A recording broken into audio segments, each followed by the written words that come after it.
everyone. Today we are very happy to be speaking with Jakob Rost, the founder and CEO of one of the largest API platform in Asia. It claims to be the largest in Indonesia, Ayoconnect. A very interesting addition to the digital and e-commerce economy in Indonesia.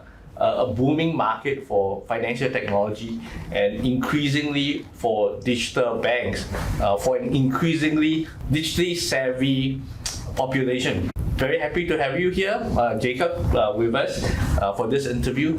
I want to first start off by asking you about Ayoconnect and maybe a bit about yourself. Mm-hmm. You came formerly from Lazada, an e-commerce platform, and you founded Ayoconnect, which is an API platform.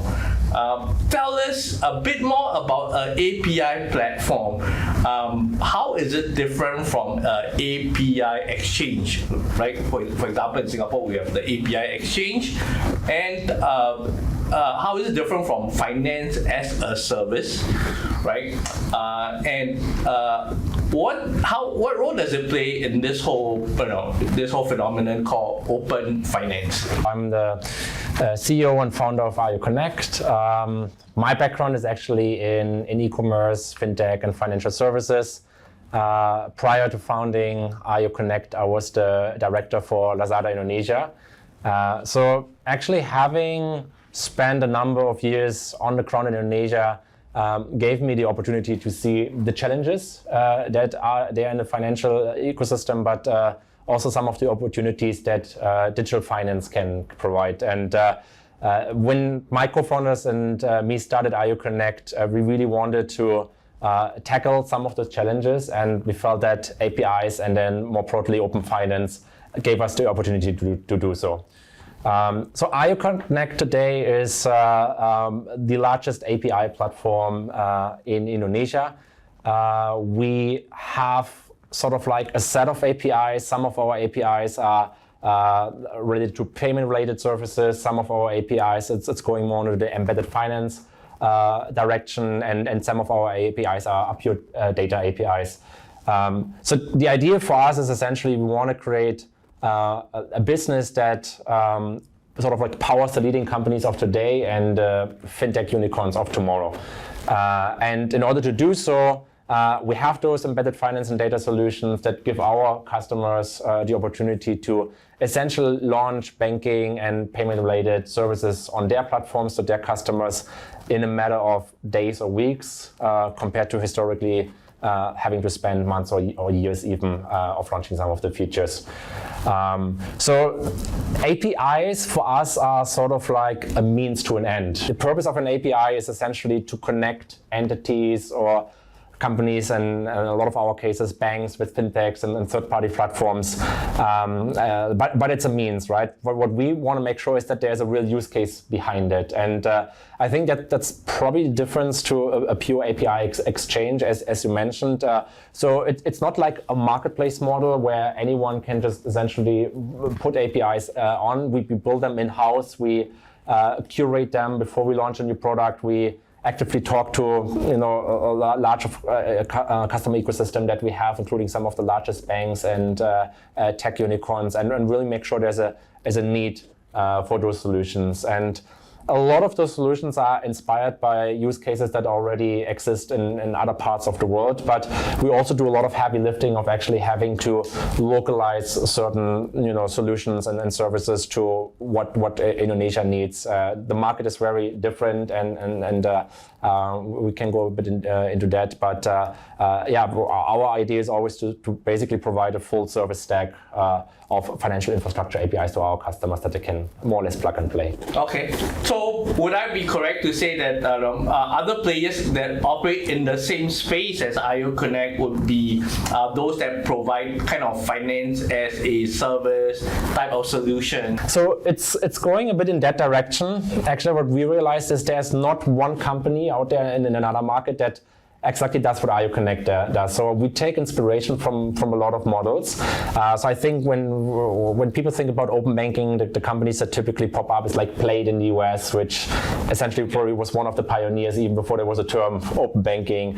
They've been doing this very successfully. And then in Europe, you have the likes of Tink and TrueLayer, which are doing really well. There's a lot of companies popping up in Latin America as well. So we feel there's still a big player missing in this part of the world that takes care of this.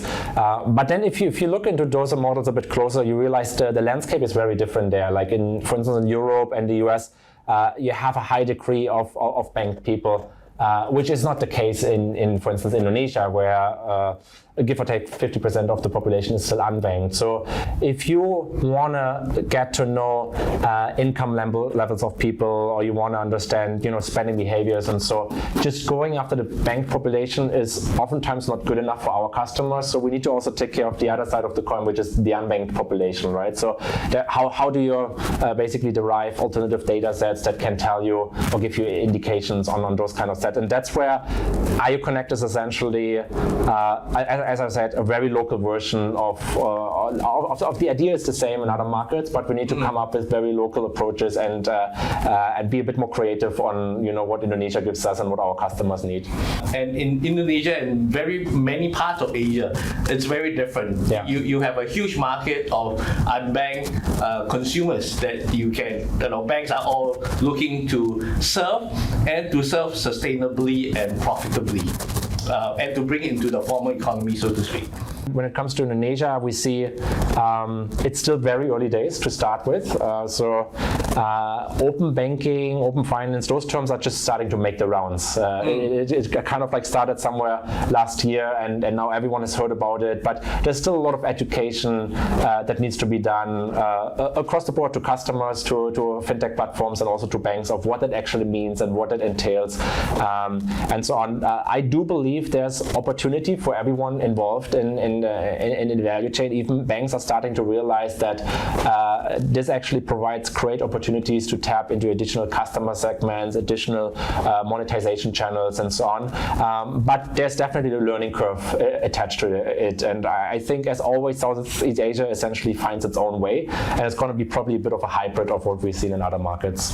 Okay, you were founded in 2016, right? And so it happens, and together with the fintech boom and so on and so forth. And in the intervening years, we have seen the collapse of P2P or platforms in China with tighter regulation and resulting from fraud as well, right? There are a few cases. And then came COVID. Yeah. And COVID kind of accelerated the whole move towards digital transaction and so on and so forth. And also the advent of digital-only banks, license regime in places like Hong Kong, Singapore, and now Malaysia and other countries. In Indonesia, tell us, you set up in Indonesia because it's obviously provides the huge market or potential market, 275 million consumers. Obviously, you exist in a space where you need to collaborate with incumbents as well as new players. Tell us, how has the landscape evolved since 2016? Yeah, so we've been around. We're not a new company. In the line of business where we are, basically B2B financial infrastructure, things take time. It takes a lot of time to build relationship. It takes a lot of time to deal with banks and incumbents, and we want to get this right. And there's a lot of time that regulatory side also needs. So we're okay with that. It's we're passionate about this business, and we want to do this for a very long time. But financial infrastructure is never an overnight success, right? So it's just the way we approach things. They take a bit longer. And you're absolutely right. We have essentially seen how the fintech landscape has evolved during that time. I do feel we're still very early, regardless, right? So peer-to-peer, you mentioned it, is a great example of a new form of basically a lending that sort of like disrupted a bit of the marketplace, and then regulatory side had to learn from that and intervene and make sure it's all legit, and there was a bit of turmoil in the process. But I think if you see where P2P lending is today in Indonesia, it's actually quite strong, and it's quite regulated, and everyone involved in the value chain knows how to go about it, right? I think that's different than the early days, and I feel open finance will probably take a similar path, where right now it's a bit more of an early stage. There are no set regulations yet in place, but the regulatory side knows about it, and they basically give guidance. So not only does the regulatory side say, hey, we know what it is, they also already put certain frameworks or in place that help us, but also the banks that we partner with and the fintechs to at least have a common ground of understanding of like how we have to build systems when it comes to data security, data privacy, what to do, what not to do, and all of this. So that even though it's not mandatory for banks yet, and it's still very, very hands-off, that certainly paved the way for where we are today. And we can actually, in discussion with the regulators, learn together and figure out things from here on. Having said that, I also feel that the technology that we're building is actually a starting or like a point or like a launch pad for future fintechs and startups to come that actually build on top of the technology. That's actually what really drives me, what I'm passionate about. It's we're building a platform, and it's good that there's a lot of news about open banking per se, but I think what's more exciting is actually the use cases. Like, how does it really make it easier for consumer to own its data? How does it really drive financial inclusion? How does it really open up a new opportunity for a bank? And coming back to your earlier question of how we work and partner with the bank, we've been working with them for the last 6 years, since day one, essentially. So I would like to think that really good relationships are in place. We have two of the largest banks in Indonesia as investors in us as well, which provides a lot of good backing to the rest of the ecosystem and to the other banks. These two being BI and BI and BI and Mandiri, correct? Right. And but having said that, we're also independent, and we work with the entire ecosystem and end to end, right? But BI and Mandiri are some of the largest banks, and they're very careful with their investments, and it's also not that often that they do invest at the same time in the same company.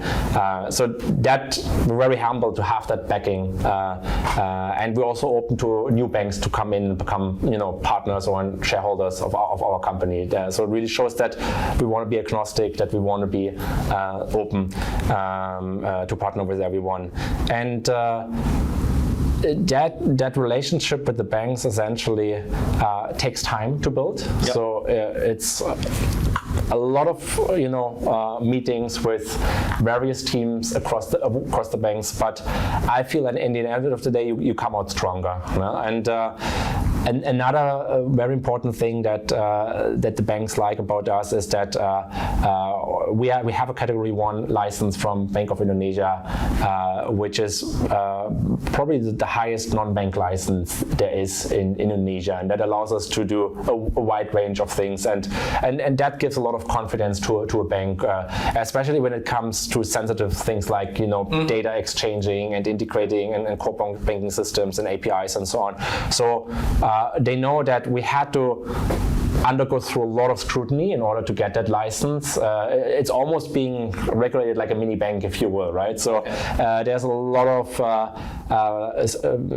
of scrutiny when it comes to data security, data privacy, mitigations, backup systems, and all of this. And that's the non-sexy stuff, but it's equally important to it. Describe your business model, right? So it's a subscription base. It's like a service, software as a service.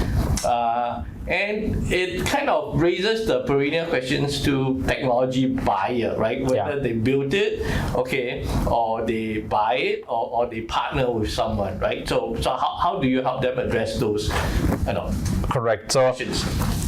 We are very humbled to say that we have more than 200 customers only in Indonesia alone that use our technology as of today. And That's across the board. So some of the largest banks out there, some of other large financial institutions such as lenders, insurance companies, the majority of tech unicorns in the B2C space is using our APIs one way or another.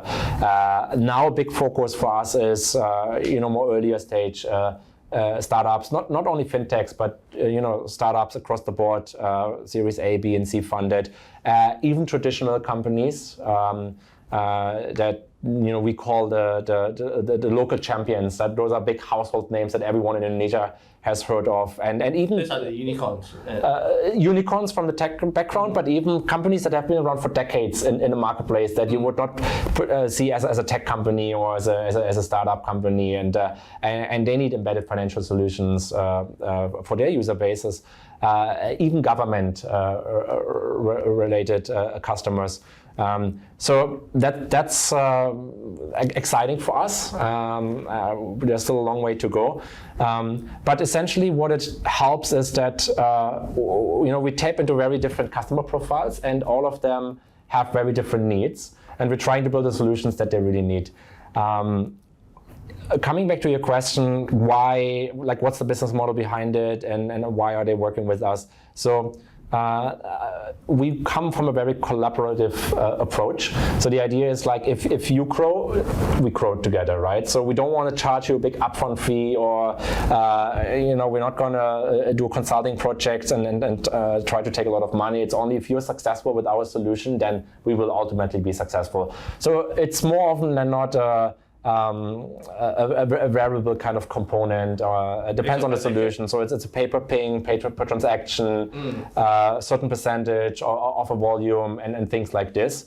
And we always make sure that we price it in a way that still makes sense for the company, because we understand that they definitely evaluate, is this something I would want to do in-house, or is this something where I use a platform like Ayoconnect. So where we come in is sort of on the intersection where number one,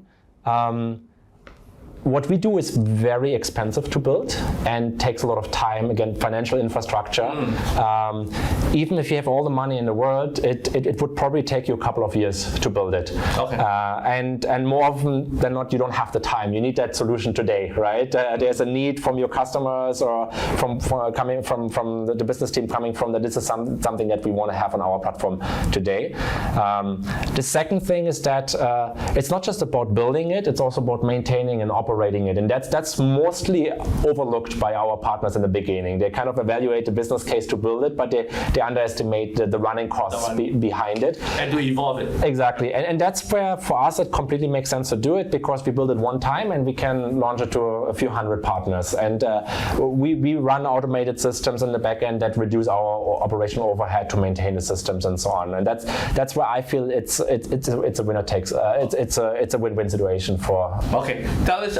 You recently did a Series B funding, 15 million, right? So tell us what will that fund go into, and how big is Ayoconnect now in terms of how many people you have? Are they mainly software engineers? Are they distribution, marketing? So on and so forth. Yeah. So we're approaching 250 employees, majority of them really in tech and product. A bit of business development and so on, but I mean, we are first and foremost a technology company, and we're very passionate about it. We're all we love what we do. We like to be in that middle layer and in the background. Ayoconnect does not need to be very visible to the broader market. You will never find us on a billboard or a TV commercial or things like this. But we really care deeply about serving our customers and our clients, of helping them to monetize and drive retention on their platform to their users.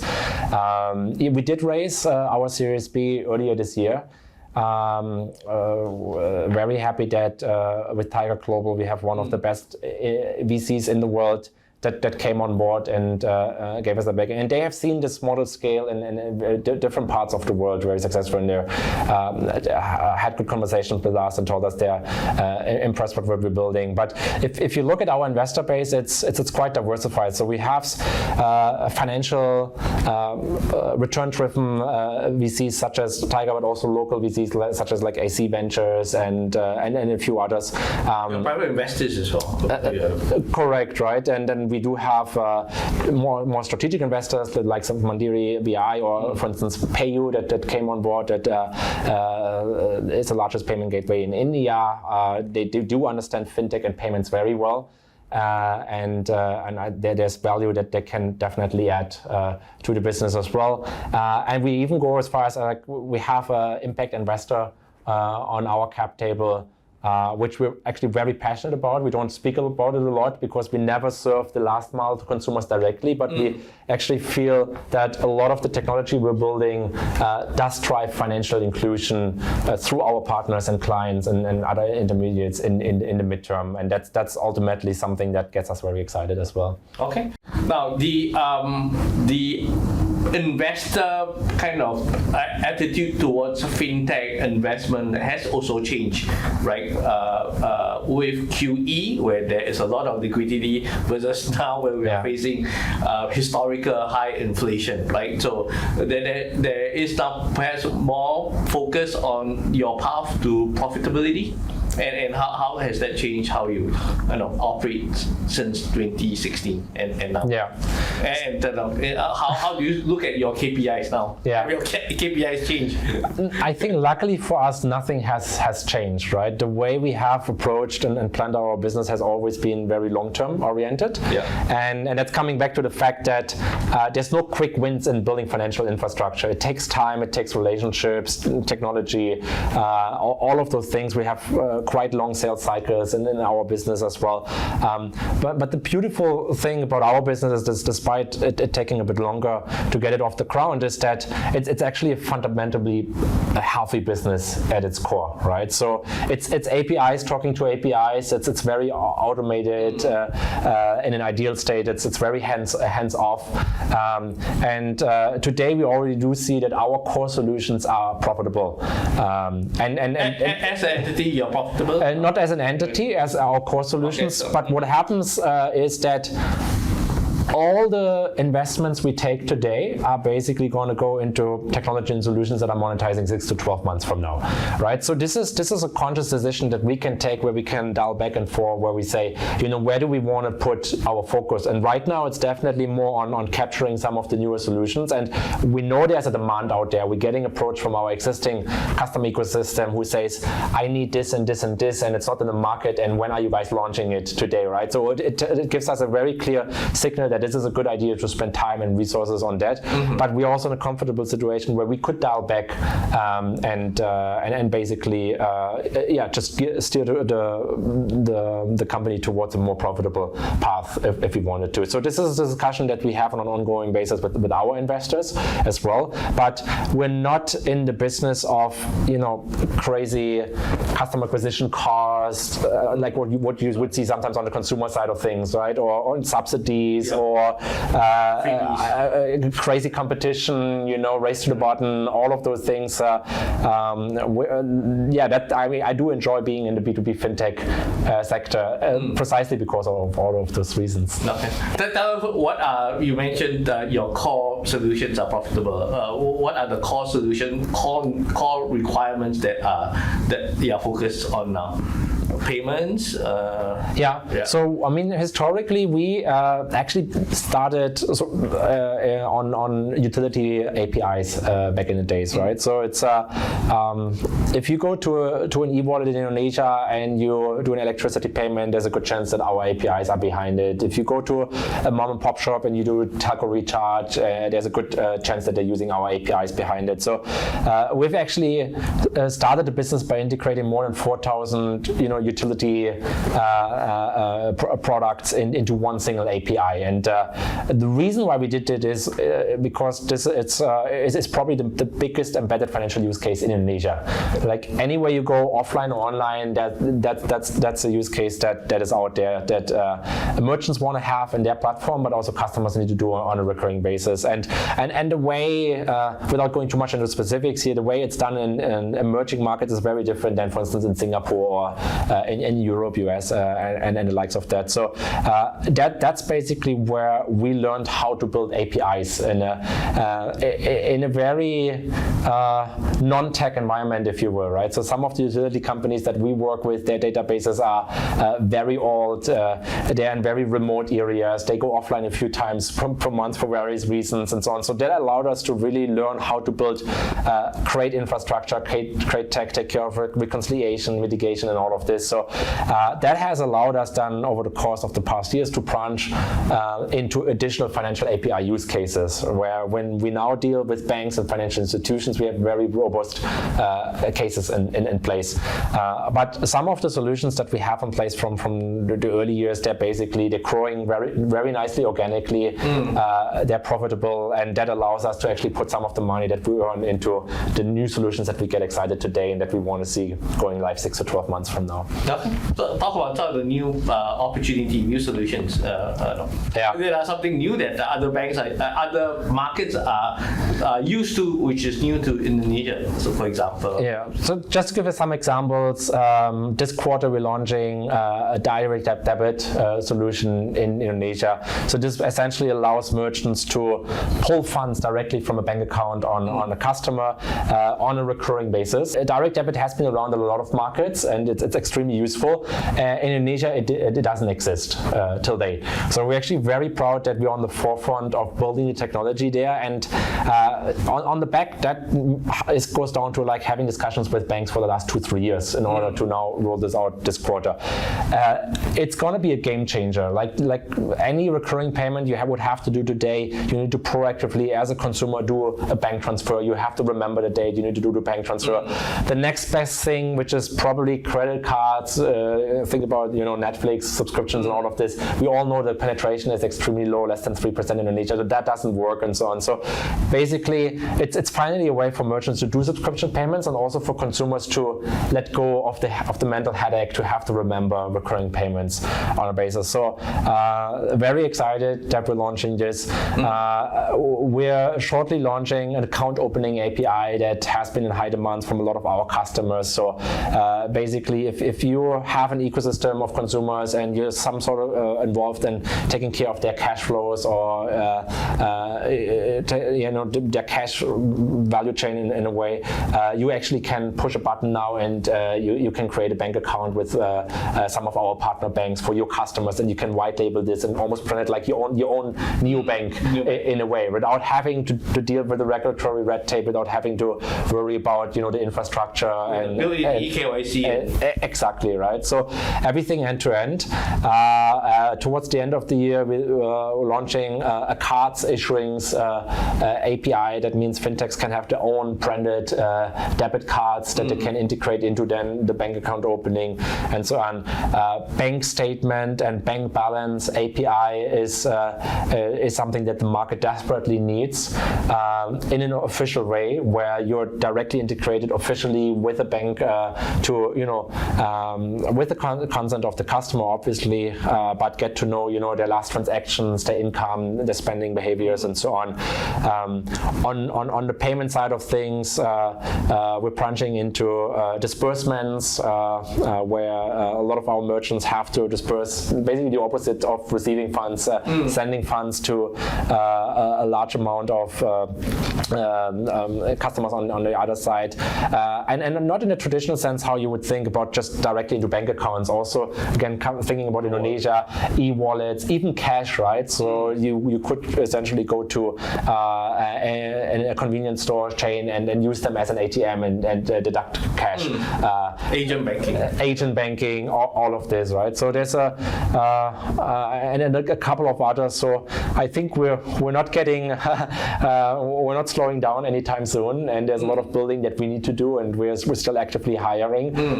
But but I think the landscape, once all of the solutions are live, is going to look very differently in 6 to 12 months, right? And then it's up for the incumbents and the neobanks and the entrepreneurs of tomorrow to actually build the future unicorns on the back of that tech stack. And that's what I want to see, right? That's where we should be sitting here in 2-3 years from now and looking back of how the market has evolved since then. Okay.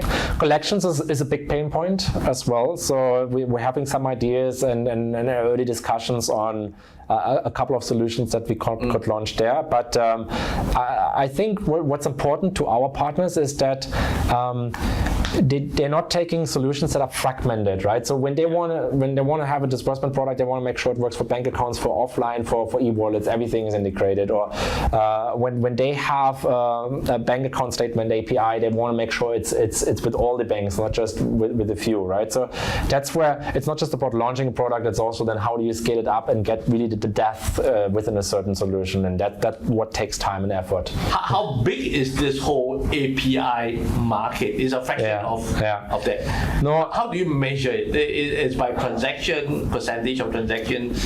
I think a good way to look at it is like, what's the percentage of GDP that is moving through APIs today and through the financial sector, and that's I think it's anywhere between 30 to 60% at least, right? And it's going to be bigger as the economy. Exactly.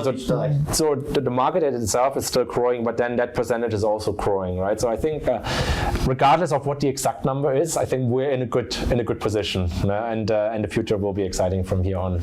Okay, great. And final question in terms of future plans. Obviously the market is big. There are a lot more things to do. You are looking to more funding, future plan listings, so on and so forth. Yeah. What is your valuation, capitalization today? We're not a unicorn, but hopefully we'll start getting considered one of the unicorns. I think if you look at similar players in other markets, they have all. End of the year you'll be a unicorn. Time frames are difficult in our line of work because no one really knows how. There's a lot of dependencies on our partners, on banks, and all of this. I think what matters to us is that the overall direction is going in the right way, and that's certainly the case. There's a lot of ambitions that we have. And it is just also something that we're very passionate about, right? Like there's I think my co-founders and me and the rest of the team, there's no way to go. We feel we are on the most exciting intersection of macro, financial segment, the partners that we deal with on an ongoing basis, whether it's the banks or a newly founded startup. I couldn't think of anything more exciting. And then coming up with solutions together that the market needs and that will help the overall economy is a great way to spend the majority of my time and our time, I feel. So I think valuation will eventually reflect that, but that's not the. When you did your recent round of fundraising is based back on a valuation of. It's a 9-digit, if I'm not mistaken. Yeah, 9-digit valuation. 9-digit valuation. So it's somewhere in the hundreds club. Okay. Not a unicorn, not early stage, so somewhere in between. Right, yeah. I hope I'm right with the 9 digits, but we're not really driven by valuation per se. It's more something that the market has to decide. I think we've also seen recently the fluctuations, right? So we shouldn't get too carried away. I think we look at the products that we launch, we look at the revenues that the core business drives, and I think that's something we can steer, and the partners that we onboard and how we provide value, and the rest will fall into place. For that matter, digital economy is now at a stage, we have the first batch of unicorns that have proven that this is real, and I'm personally waiting for the next 30, 40, 50 unicorns from here on, right? And so digital economy as a whole, actually a lot of new, fresh founders, local founders are coming out of the first generation of unicorns that are starting their own companies and disrupting things and helping the economy by what they do, which is great to see. I think it really has changed also in the last 3-4 years, just the profile of founders. Certainly there are the challenges that remain that every country has to go through, but I do believe Indonesia is in a very strong position due to what they've done, how they position themselves, and also the latest developments that I see on the ground. That's the reason why I'm there. I think that's why there's a lot of spotlight on the country. It's still the biggest economy in Southeast Asia as well. It's going to be exciting to see how it develops in the next 5-10 years and beyond. Okay, great. Thank you. And I'm sure this is just the start of the first part of a conversation that we will have with you and to find out more about Ayoconnect, exactly. As you as you proceed along your growth path. So thank you so much. It was a pleasure. Thanks for having me. Really enjoyed the discussion. Great. Thank you. Thank you.